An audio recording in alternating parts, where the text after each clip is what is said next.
নমস্কার বন্ধুরা, নব ক্যানভাসের তরফ থেকে আপনাদেরকে অনেক অনেক শুভেচ্ছা, অনেক অনেক ভালোবাসা। আশা করি আপনারা সবাই ভালো আছেন, ভালো থাকবেন। তো আজকে হচ্ছে জামাই ষষ্ঠী, কিন্তু তার আগে সকল দাদু দিদা, মা বাবা, ঠাকুমা ঠাকুর দাদাদের জানাই অনেক অনেক ভালোবাসা, অনেক অনেক প্রণাম। আপনারা সবাই ভালো থাকবেন, সুস্থ থাকবেন। সকল দাদা দিদি, দাদা বৌদি এবং ছোট ছোট ভাই বোনদের জানাই অনেক অনেক ভালোবাসা এবং সবাইকে জানাই জামাই ষষ্ঠীর আন্তরিক শুভেচ্ছা। তো আজকে হচ্ছে জামাই ষষ্ঠী এবং আমাদের জামাই ষষ্ঠী বারে হবে না এই বছরটা, কারণ যেহেতু তোমরা জানো বন্ধুরা যে লাস্ট ইয়ার আমার মা চলে গেছেন আমাদেরকে ছেড়ে। তো শুধু আমরা যাচ্ছি, জাস্ট একটা নর্মাল বেসিক মানে কি বলতো, একটা জাস্ট খাওয়া দাওয়ার একটা আয়োজন করেছে আমার শ্বশুর শাশুড়ি। নিয়মটা হবে না, যতই হোক ওদের একটা জয়েন্ট ফ্যামিলি। সকাল থেকে মানে আমার বড় জ্যাঠা শ্বশুর, বড় জ্যাঠা শ্বশুর, মেজো জ্যাঠা শ্বশুর, আমার শ্বশুর মশাই, আমার শাশুড়ি মা, তারপরে আমার মেজো জ্যাঠা শ্বশুরের যে ছেলের বউ, ঠিক আছে, তারপরে আমার বড় জ্যাঠা শ্বশুরের যে বড় ছেলে, তারা ফোন করে যাচ্ছে আমার শালি যে জামাইবাবু আসতেই হবে, কিছু অসুবিধা নেই, মানে জানি নিয়ম কানুন হবে না, কিন্তু একটা ছোট্ট ফর্মালিটিস, কিছু ব্যাপার নেই, এখানে জাস্ট একটা খাওয়া দাওয়ার আয়োজন আর একটু সবাই মিলে একটু আনন্দ করব। তো এই আর পাশে দেখো সোনার সংসারের মনীষাকে। তো কিছু বলবে? আমরা খুব টায়ার্ড হয়ে গেছি জানো তো, কালকে রাত্রেবেলা বাড়ি থেকে ফিরে আর কিছু করতে পারিনি, ভিডিও আর ছাড়তে পারছি না, প্রচুর ভিডিও বাকি রয়েছে, পেন্ডিং রয়েছে। তো সেগুলো আস্তে আস্তে আমরা দেব। তো সঙ্গে থাকো, দেখতে থাকো, পরবর্তী আমরা কি করতে চলেছি সমস্ত কিছু তোমাদেরকে দেখাবো। তো বন্ধুরা, আমি শ্বশুর বাড়িতে চলে এসেছি, দেখতেই পাচ্ছ। তো আমার শ্বশুর শাশুড়ি ওরা সব আছে পাশের বাড়িতে, মামার বাড়িতে। তো আমাদের যেহেতু নিয়ম কানুন হবে না, তো আমার আরেক যে মেজো জেঠি শাশুড়ি আছে এবং বড় জেঠি শ্বশুর মশাইরা আছে, ওরা সবাই আয়োজন করেছে। আর দিদিরা মানে আমার জ্যাঠা শাশুড়ি, মেজো জ্যাঠা শাশুড়ি, এসব মেয়েরা এসছে, বড় মেয়ে তার ছোট মেয়ে, এরা সবাই মিলে আয়োজন করেছে। তো খুবই ভালো লাগছে, একটা খাওয়া দাওয়ার আয়োজন। আর এই হচ্ছে বাড়ির কর্ত্রী, বাড়ির মালকিন, এই যে আমাদের ঠাকুমা, দেখতেই পাচ্ছ। আর এই যে আমার মেজর নাম, দেখো আমার জেঠি শাশুড়ি, মানে আমি শাশুড়ি বলবো না, জেঠিমাই বলবো। হ্যাঁ, আমার মেজর জেঠিমা। তো আজকে ওনার ঘরেই খাওয়া দাওয়া হবে। তো দেখো বন্ধুরা, এখানে আছে ভাত, ঘি, আলু ভাজা, চাটনি, খাসির মাংস, ইলিশ মাছ, ডাল, মিষ্টি, দই, তারপর এখানে স্যালাড। তো আমরা এক্ষুনি খেতে বসবা। দেখো, ও এটাও নতুন নাইটি পেয়েছে ওর বাবার কাছ থেকে, আমার শ্বশুর মশাই দিয়েছে। আমি ওই জন্য শাড়ি পরেছি, আমার ভালো লাগে না নাইটি। নাইটি আমাদের প্রধান দেশ, তাই আমি নাইটি কিনছি। আচ্ছা, তো তোমার শাড়ির পছন্দ নয় বলছো? কি ভাববে সবাই, ভাবো। তো দেখতেই পাচ্ছ এখানে খাবারের আয়োজন হয়েছে। খাসির মাংসটা দেখো একদম ফার্স্ট ক্লাস, লাল ঝোল, আর এখানে ইলিশ মাছ সর্ষে দিয়ে, ডাল, আলু ভাজা, ঘি, ভাত, আর বাদ বাকি সব বসবে। আর এই যে হচ্ছে আমাদের বড় দিদি, আমার যে মেজো জেঠিমা আছে তার বড় মেয়ে, ওরা আজকে এসছে। আর এই যে ঠাকুমা, ঠিক আছে। তো চলো আমরা খেতে বসে পড়ি, তারপরে তোমাদের সাথে আমরা গল্প করব, ঠিক আছে? তো বন্ধুরা, দেখতে পাচ্ছ এখানে আমার আরো পরিবারের সদস্যরা আছে। এই হচ্ছে আমার মেজো জেঠি শাশুড়ের ছোট জামাই, বড় জামাই এই যে শুয়ে রয়েছে। আর এই যে তোর নাম কি বল? প্রজ্ঞা। এ হচ্ছে বদ্দির মানে মেয়ে। আর তোর নাম?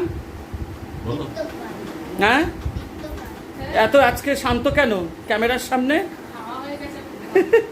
এ হচ্ছে আমাদের ছোট্ট সোনা, খুব দুরন্ত। হ্যাঁ, একটা কবিতা শুনে দেখাতো সবাইকে, একটা কবিতা, একটা কবিতা। হ্যাঁ, কোন কবিতা? হ্যাঁ বল, হ্যাঁ বল, এদিকে তাকি। হ্যাঁ, তারপর ছিল চাঁদের কোনায় চরকা কাটা বুড়ি, তার বয়স থেকে 720। সাদা সাদা সুন্দর জাল গন্ধেছে, হয় না মনন সাদা, ছিল তার ধরবে যেটা 1000 কোটি টাকা। হেভি, দারুণ। আর প্রজ্ঞা, তো তুই একটা কবিতা বলে শোনা।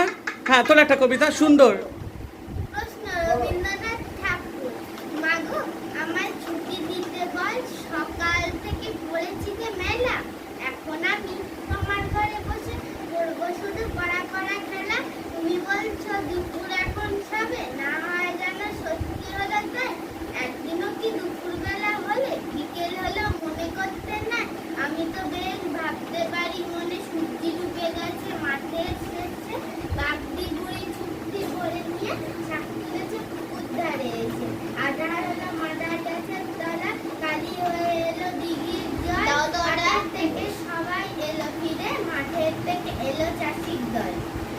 দারুণ দারুণ। তো বন্ধুরা দেখতেই পাচ্ছ, আমি খেতে যাচ্ছিলাম, আমার গিন্নি বললো না আগে খাবারে হাত দেবে না, আগে আমাদের ছবি তোলো, ভিডিও তোলো। তিনজন এই যে একসাথে 3 বোন এরা, হ্যাঁ। তো এরা সব আর আজকে দুজন- একসাথে আর হয়েছে। দুজন ওই বাড়ি। হ্যাঁ, আর বোন মামা বাড়ি। তো গেছে এই যে ষষ্ঠী করে। চার হ্যাঁ 4 বোন, হ্যাঁ নন্দিনী বাদ হয়ে গেলে, নন্দিনী আমাকে শেষ করে দেবে। তো দেখতে পাচ্ছ, হ্যাঁ। আচ্ছা আর দুজন ওই বাড়িতে। আর নন্দিনী গেছে, মা গেছে মামা বাড়ি, এই হ্যাঁ। দিদা বাড়ি ষষ্ঠী করতে, তাই ওখানে আচ্ছা গিয়ে ঠিক আছে, এবার করবে। আমরা খেতে বসি, হ্যাঁ। খুব খিদে পেয়ে গেছে। তো চলো বন্ধুরা আমরা খেয়ে নিই, তারপরে তোমাদের সাথে গল্প করব। তো বন্ধুরা আলটিমেটলি বাড়ি চলে এসেছি। এত গরম আর বলো না, মানে চিন্তা করো না, মানে শরীরটা আমার খুব খারাপ হয়ে গেছিলো। ওই খাওয়া দাওয়ার পর আর আমি ভিডিও কন্টিনিউ করতে পারিনি। সোজা আমি বাড়িতে চলে এসেছি, এখন বাজে সন্ধে 8টা। তারপরে সে চান টান করেছি, চান টান করে আমি তারপরে একটু গা পা মানে কি বলবো ছাড়া দিয়েছি বলতে গেলে একদম। নিয়ে এখন আমি একটু পুজো টুজো দিয়ে, কারণ সন্ধ্যেটা তো দেওয়া হয়নি, দিয়ে এবার তোমাদেরকে ভিডিওটা এই জামাই ষষ্ঠীর ভিডিওটা আমি শেষ করলাম। আর কি বলবো, কথাও বলা যাচ্ছে না, এতটা ক্লান্ত আমি, কারণ কালকে এসেও একটু রেস্ট পাইনি। আজকে একটা ভিডিও দেওয়ার কথা ছিল, সেই ভিডিওটাও দেওয়া হয়নি। তো যার জন্য আমি মানে কি বলবো ভীষণ ক্লান্ত। মনীষা পাশে খাটে শুয়ে রয়েছে, ও আর কথা বলতে পারছে না বলছে। তো সেই জন্য ভিডিওটা এখানে শেষ করলাম। বন্ধুরা তোমরা সবাই ভালো থেকো, আনন্দে থেকো, আর একটাই কথা বলবো, জামা ষষ্ঠীটা তোমরা সবাই ভালো করে কাটিও। তো প্রত্যেকটা জামাইদের জানাই জামাই ষষ্ঠীর আন্তরিক শুভেচ্ছা। আর কি বলবো, কিছু বলার নেই। ভিডিওটা এখানে শেষ করছি, গরমে আর কথাই বলতে পারছি না। তাই বলবো যে নব ক্যানভাসকে তোমরা ভালোবেসো, যেরকম আনন্দ আমি পাচ্ছি তোমাদের কাছ থেকে, সেই আনন্দটা আমি সবসময় পাই। আমার চ্যানেলটাকে সাবস্ক্রাইব করো, শেয়ার করো, এবং নিত্য নতুন ভিডিওগুলো দেখার জন্য আমার চ্যানেলের যে বেল আইকনটি আছে সেটা প্রেস করে দিও। আর যাওয়ার আগে একটাই কথা বলবো, হরে কৃষ্ণ কৃষ্ণ কৃষ্ণ হরে হরে, হরে রাম রাম রাম হরে হরে।